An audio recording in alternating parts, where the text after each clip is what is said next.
This video is a presentation of the final year project, a weight normalization-based causal classifier for long-tailed classification, submitted by Zheyuan under the supervision of Professor Zhang Hanwang.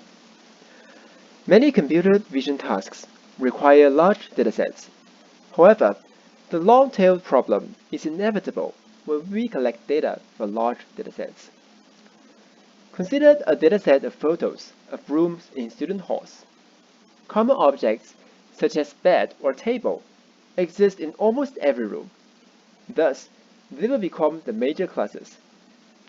Only a small number of rooms will have a keyboard, or a monitor or a guitar.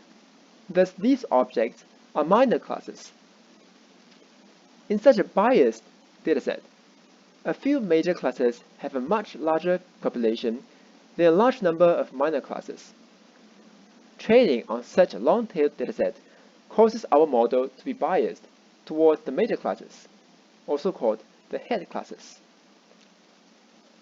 When training a model using a long-tailed dataset, it has been discovered that the momentum term in the SGD optimizer acts as a confounder that affects the final prediction. The momentum affects both the magnitude of the feature vectors shown by the edge m to x, and the direction of the feature vectors, shown by the edge m to d. Hence, it is our task to deconfound the training process in order to find the true effect of the feature on the prediction, which is x to y. Weight normalization is a normalization method inspired by batch normalization. It replaces the weight vector in a neural network layer with a scalar parameter g and a vector parameter v, according to the formula shown. It allows us to decouple the norm g and the direction v over v norm of the weight w.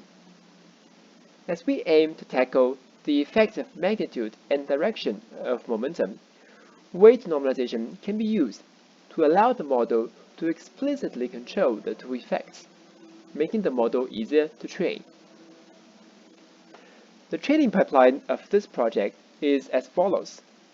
The input data are fed into the feature extractor backbone first, which outputs the feature vector, as well as calculates a feature moving average at each time step.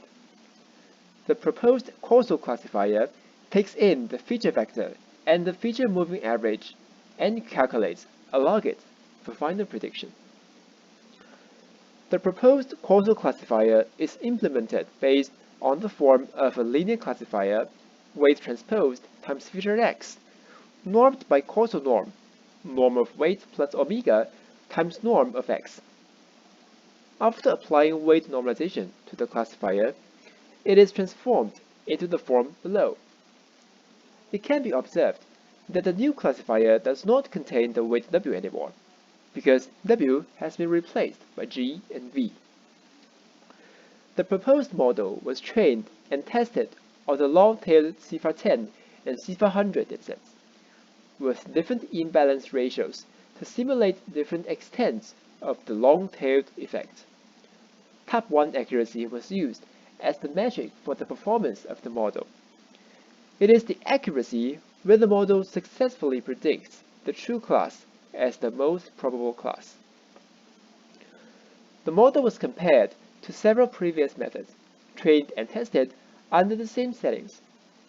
As shown in the table, the proposed model outperformed all the previous methods on the long-tailed datasets with imbalance ratios 100 and 50. This suggests that our model was much more able to handle extremely biased datasets compared to the previous methods. However, our model did not manage to outperform the previous methods when the imbalance ratio was set to 10. This may suggest that the operations to remove the bias effect might have been too strong and harmed the performance when the dataset was less imbalanced.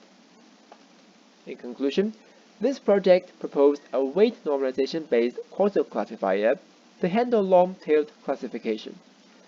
The proposed model was trained and tested on long-tailed CIFAR 10 and CIFAR 100 datasets, and was able to outperform the previous approaches on highly imbalanced datasets.